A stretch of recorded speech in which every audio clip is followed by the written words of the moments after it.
The shuttle bay door creaked open, not with the clean hiss of a well-oiled seal, but with a subtle drag like something unused for too long had suddenly remembered how to breathe. The interior lighting dimmed just a shade, casting long, wavering shadows across the carbonized alloy of the Silent Dagger's observation corridor. The air was thick, still, and for a second, the sound of the ship's atmospheric processes was the only thing that dared make a noise, until even that felt like it was holding its breath. Captain Ilari Tesh stepped forward with the measured grace of a predator. Her exoskeletal armor didn't clank or hiss. It flowed, responding to micro-muscle inputs with fluid synchronicity. Her twin pupils, ringed in violet and slitted like a serpent's, dilated slightly as she approached the forward holomap. Her voice, when it came, was soft, deliberate, crafted to dominate with precision rather than volume. "Status," she said, one word, sharp as a blade. Around her, the crew of the Threxan reconnaissance vessel straightened instinctively. 16 watchers, each bred from the hatching fields of Silith Varn, each trained to move through shadow, to observe, to judge, but never to be seen. Their ships didn't leave ion trails. Their systems didn't emit recognizable patterns. Their presence was like the wind in vacuum, impossible to detect. The Silent Dagger was the culmination of 17 generations of stealthcraft, null thrust drives, cloaking matrices that bent more than just light, and quantum dampeners so precise they masked gravitational wakes, and they had chosen Earth as their next subject. Humanity, with its loud music, clumsy satellites, and barely spacefaring tech, wasn't even flagged as emerging. The Galactic Registry listed Earth as an observational oddity, a relic of carbon-based evolution on a high-risk biosphere. No civilization from a Class 13 death world had ever made it past their nuclear adolescence. Most destroyed themselves before they ever reached orbital unity. But humans had defied expectations. They had colonized their own sky, littered it with beacons, probes, and low-grade weaponry. They had sent crude rovers to the edges of their solar system. They had even established off-world habitats, barely breathable, barely sustainable, but functional. To the Threxans, they were a curiosity at best, a primitive society that should never have noticed the Silent Dagger as it entered orbit above their world. And yet, Captain Ilari paused. Her nostrils flared as a cold chill traced the back of her neck. Her neural implant buzzed with an error, a delay. No longer than a millisecond, but impossible nonetheless. The dagger's system latency never deviated, ever. Something had touched their network. Then, it happened. A sound, so soft it almost wasn't a sound at all, slithered into her right ear like a phantom echo in vacuum. She didn't register it at first. It wasn't mechanical. It wasn't translated. It was organic. A voice, deep, calm, and unmistakably human. "Do you feel that?" it whispered. Her entire body locked. Her second heart skipped. The temperature dropped 2 degrees in the command core. Across the bridge, silence shattered as a dozen watchers leapt from their stations, scanning frantically for intrusion. "Where did that come from?" barked Ilari, her voice slicing through the air like a command whip. "No comms breached," hissed Sub-Lieutenant Keris. "No auditory channels open. That voice wasn't transmitted, Captain. It was directed." "Directed from where?" she snapped, her upper arms flaring in visible agitation. "Unknown." Captain Ilari's fingers danced over the control orb, triggering a cascade of sensor sweeps. Thermal, gravitic, electromagnetic, dimensional. The holomap began to fill with data, projections, overlays, but none of it made sense. Nothing was close. Nothing should be closer. They were shielded against all known detection vectors, phase-anchored 3 micro-units out of sync with standard temporal flow. They were supposed to be invisible. Reverse cloak polarity. I want a full sweep in all spectrums. Find the source. The lights flickered. For the briefest second, darkness swallowed the bridge, and in that breathless void, the voice came again, closer this time, like it was whispering directly into the folds of her mind. "You thought you were watching us, but we've been listening the whole time." It wasn't just the voice, it was the tone, calm, confident, almost amused. No trace of fear, no hint of uncertainty. It was the voice of someone who knew exactly what they were doing, And then, as if triggered by that voice, something appeared on the holomap. Not clearly, just a faint signature at the edge of orbital space. Unclassified. Moving at speeds that violated known propulsion physics. No thrusters, no plasma trails. Just motion. Impossibly smooth, like the laws of inertia had simply been rewritten. Captain Ilari stared at the blip. "Not Terran standard," said Keris. "But there are no known human crafts in that range. Not military, not civilian. Nothing should be able to move like that." "And yet it is," Ilari murmured. "Track it." "We are tracking it, but Captain, it's ghosting our scans, it's mimicking our stealth systems, and then improving them." The holomap began to warp, pixel by pixel, static, glitches. Someone was inside. Their systems. The lights dimmed again. The onboard AI stuttered, then went silent. No errors. Just silence. And then came the final whisper, low and intimate, as if the speaker stood directly behind her. Breathing against her neck. "I'm already inside." Panic. Pure biological panic. Not just Ilari's. The entire bridge seemed to feel it. Some primal thrum pulsing beneath their feet. A hum that didn't come from the engines or the data cores, but from the air itself. The ship had been compromised, and they didn't even know how. Before we jump into this epic tale, subscribe to Starbound's HFY for the most intense sci-fi battles, legendary warriors, and universe-shaking wars. Don't miss out. Hit that subscribe button and join the fight. Captain Ilari slammed her hand into the core override. "Shields up, drop the cloak, bring us to full visibility."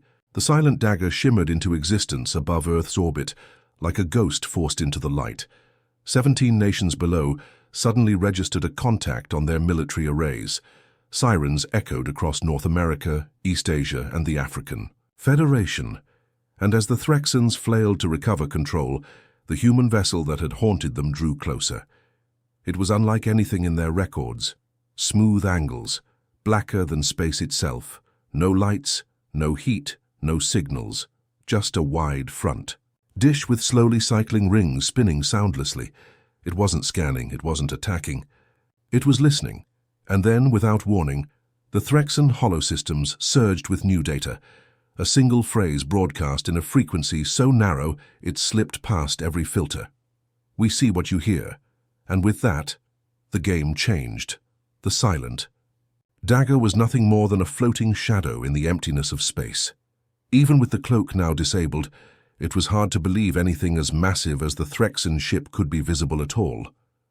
The hull, a sleek combination of quantum-resonant alloys and phase-shifted polymers, reflected nothing, absorbed all light.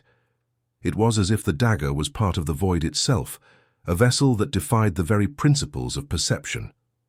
The ship's curvature was seamless, the kind of design that made it seem both organic and artificial, as if it had been birthed from the very fabric of space-time. Yet in that moment, the Threxans weren't looking at their ship. Their eyes that had been engineered for precision, for perfection, for domination, were fixed on the human vessel. No longer a blip on the radar, no longer just an unknown anomaly. It was present. In their face, listening, watching them from the darkness, daring them to make a move. Captain Ilari's fists clenched, her breath slow and deliberate.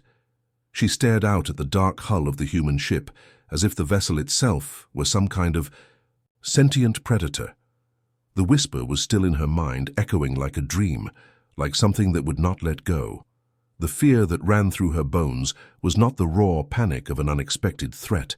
It was a cold, calculating dread that seeped into her every thought. How did they know?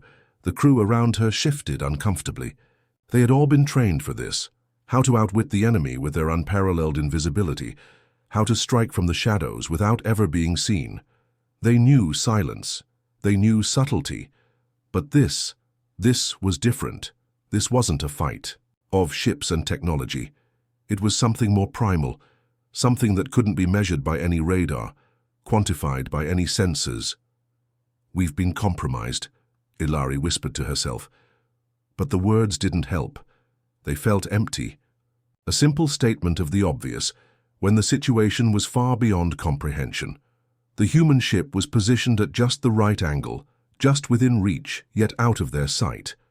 It wasn't a confrontation yet, but the silence between them, stretched taut like a wire on the verge of snapping. The crew of the Silent Dagger waited for orders, but no one spoke. There was an unspeakable understanding between them all.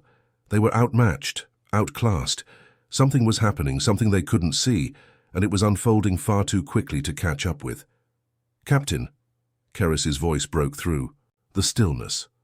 "I'm detecting anomalies, flux variances in the gravitational field surrounding their ship. It's like they're distorting the very space around them." Ilari narrowed her eyes, stepping closer to the readout. The small screens hummed, each flickering with streams of data that swam in and out of focus. For a moment she thought the system was malfunctioning, but no, the numbers didn't lie. The human ship wasn't just out there anymore. It was warping reality itself, playing with the very building blocks of physics. And what was worse, it wasn't doing it with the brute force of a Threxan warship. It was doing it quietly, elegantly, without even trying. "We're not the only ones who know how to bend the laws of physics," Ilari muttered under her breath. But how? How had they managed to conceal such power from the galactic community for so long? Humanity was not supposed to possess this level of technology. Their level of energy manipulation was primitive, crude at best.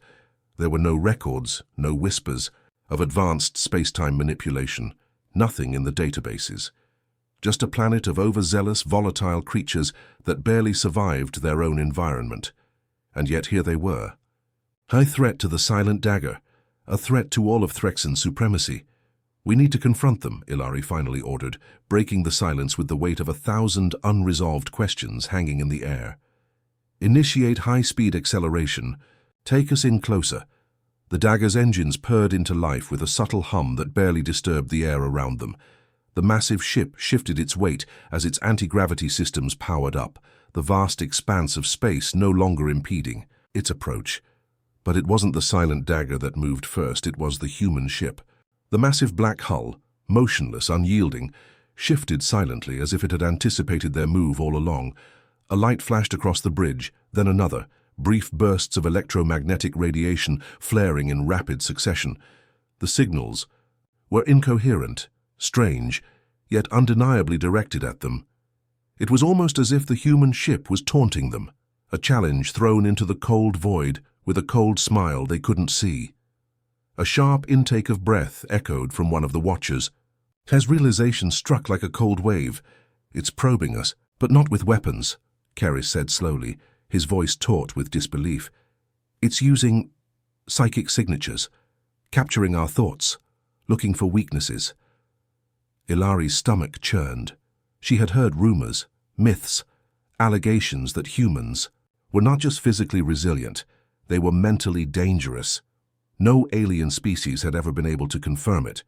But here, in the depths of space, with the walls closing in and the ship around them feeling more like a prison, Ilari realized they weren't lying. The battle wasn't going to be fought with weapons or shields. It wasn't even going to be fought with technology. It would be fought on a level she hadn't prepared for. It would be fought with the mind. And so the decision came, tactical, instinctual, like breathing. Captain Ilari faced her crew, prepared to engage. All ship systems to full power. We're not running anymore. But the human ship wasn't even moving. The Threxans could feel it, this pull, this weight that seemed to push against their minds, pressing in like a vice. There were no weapons raised, no lights flashing, no missiles on the way. Yet the feeling of imminent destruction hung thick in the air, almost suffocating. A ripple of static broke through their communication systems again, faint and intermittent, but unmistakable.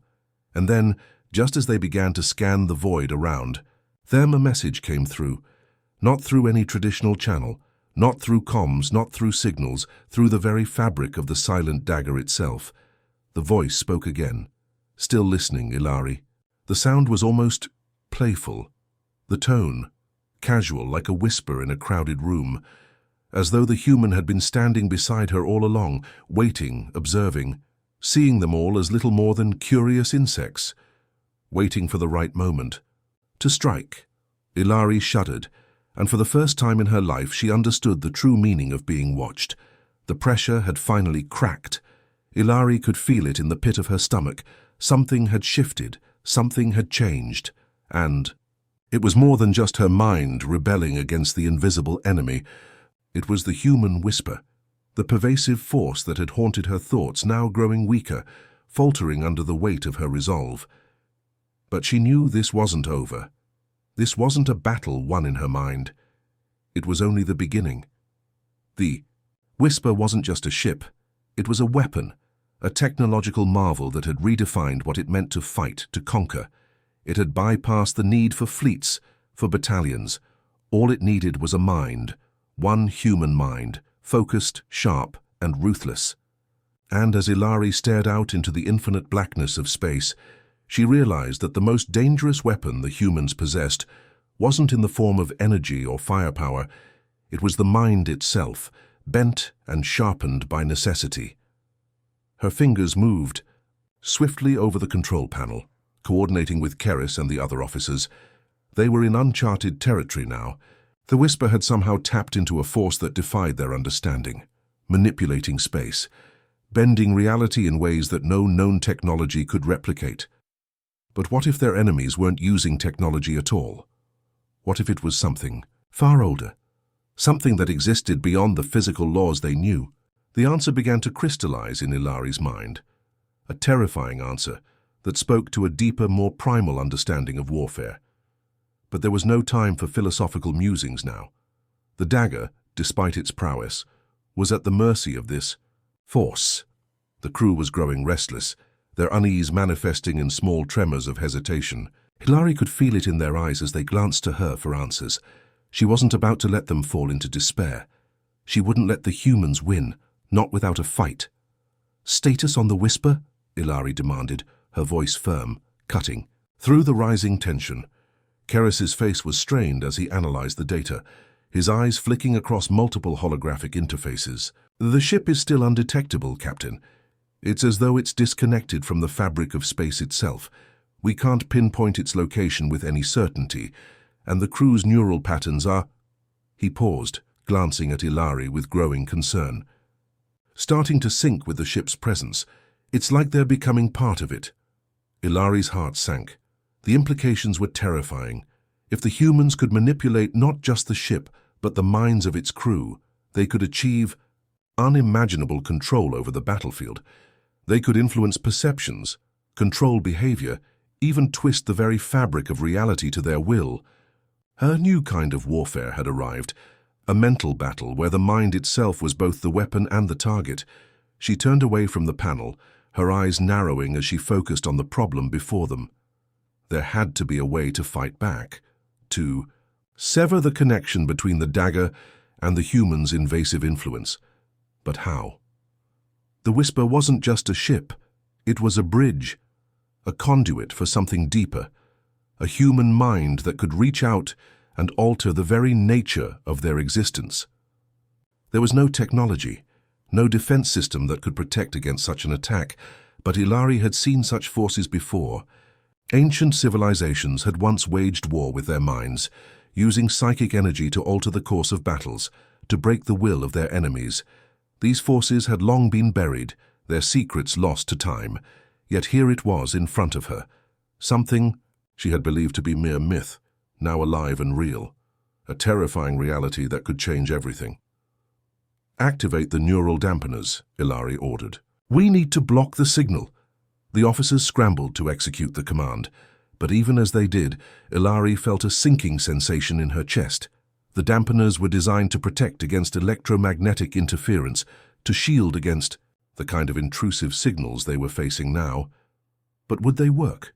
Was the human influence even based on electromagnetic waves? Could they even block the reach of a mind that could transcend space itself? Keris, who had been silently analyzing the readings, looked up with a troubled expression. "The dampeners won't hold for long, Captain. They're not designed to block psychic interference. The whisper is tapping into something that bypasses our defenses entirely." Ilari clenched her jaw. "Then we'll have to fight fire with fire. Get me the best telepath we have, now. It wasn't a request. Hilary knew that the only way to fight this would be with the very weapon the humans had wielded. But would their telepaths be enough? Could they match a force that had already broken their mental defenses? The doors to the bridge slid open, and a tall figure stepped through, a Threxan by the name of Zalir.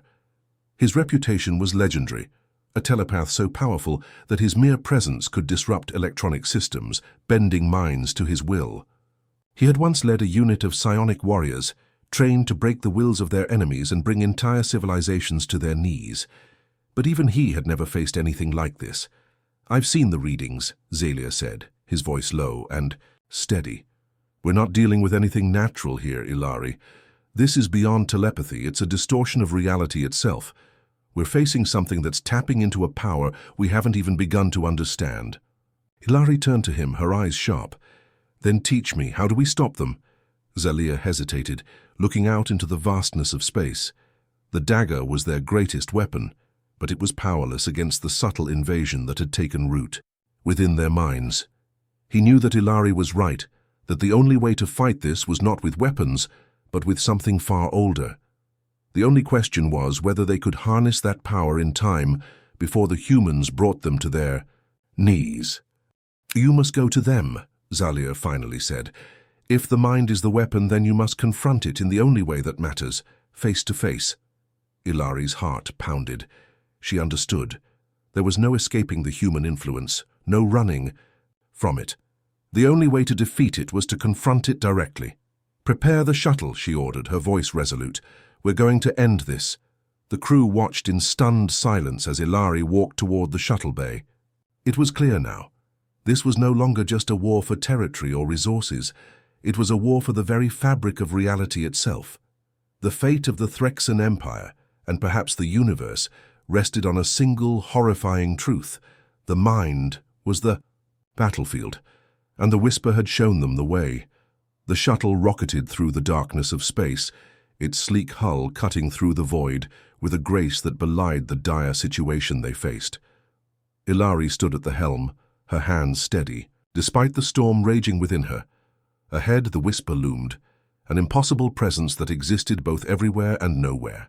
Its energy signature flickered in and out of existence, a vessel that defied not just their instruments, but the very understanding of physics itself.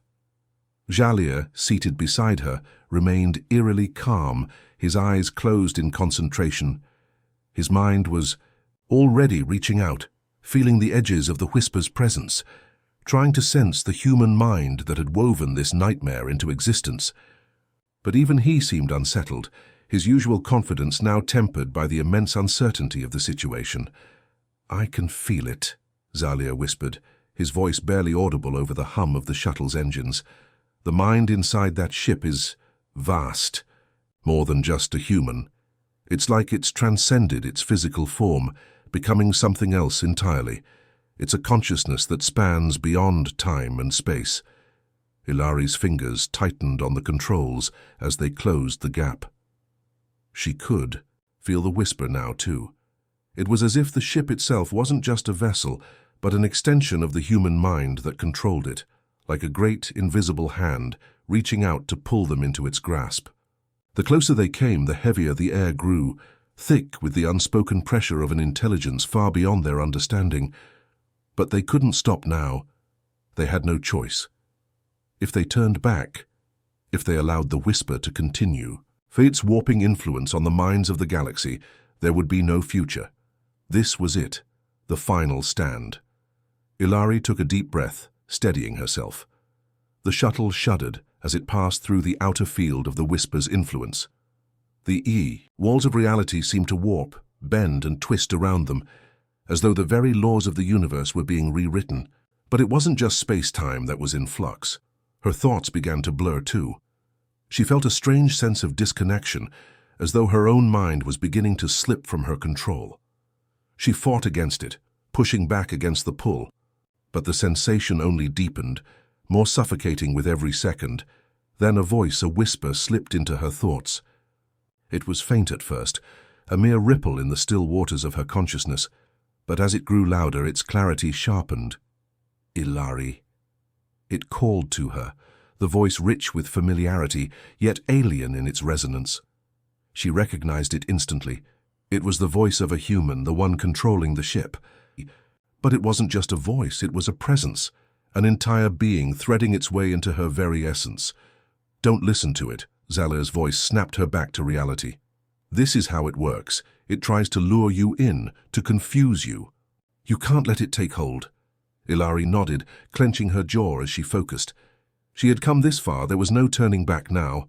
She reached deep within herself, finding the core of her will, the unshakable resolve that had brought her here.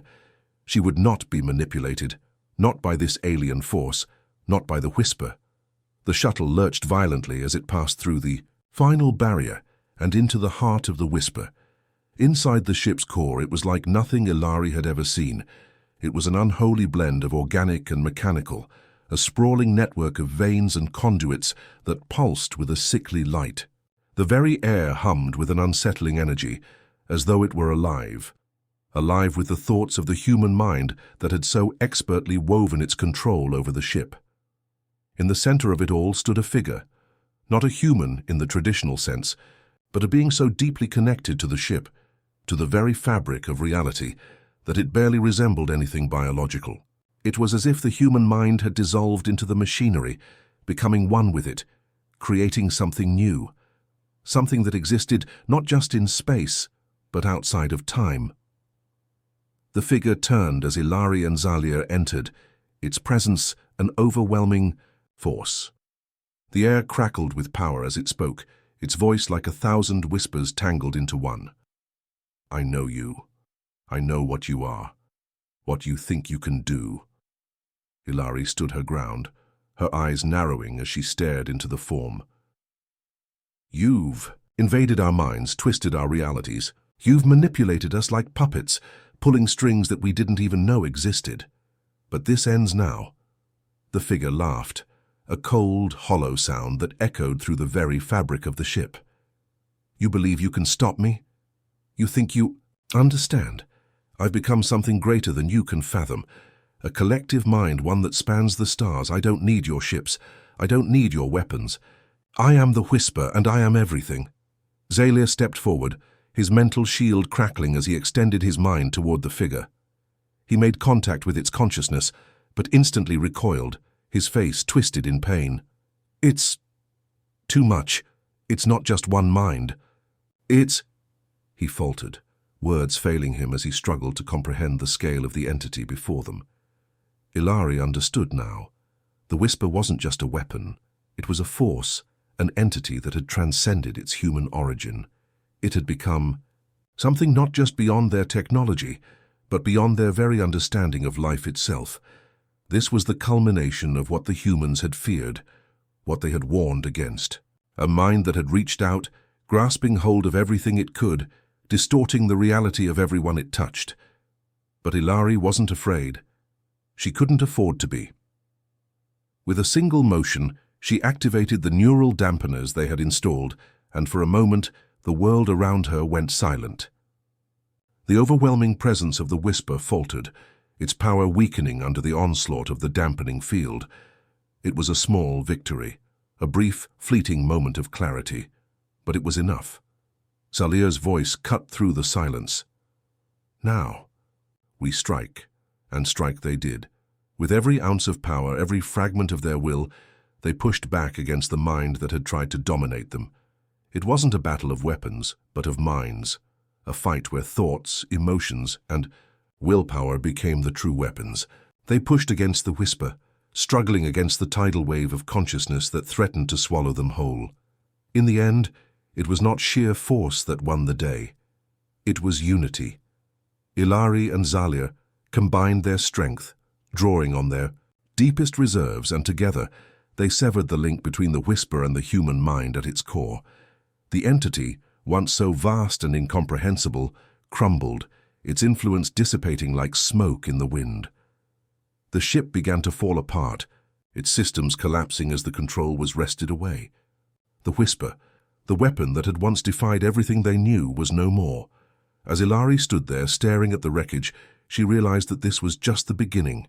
The humans had shown them something powerful, something terrifying. But they had also shown them how fragile their control truly was. If the mind could be manipulated, so could the future. And as the whisper disintegrated before her eyes, Ilari knew the galaxy would never be the same again. The question now wasn't how to stop the humans, it was how to prepare for the next war.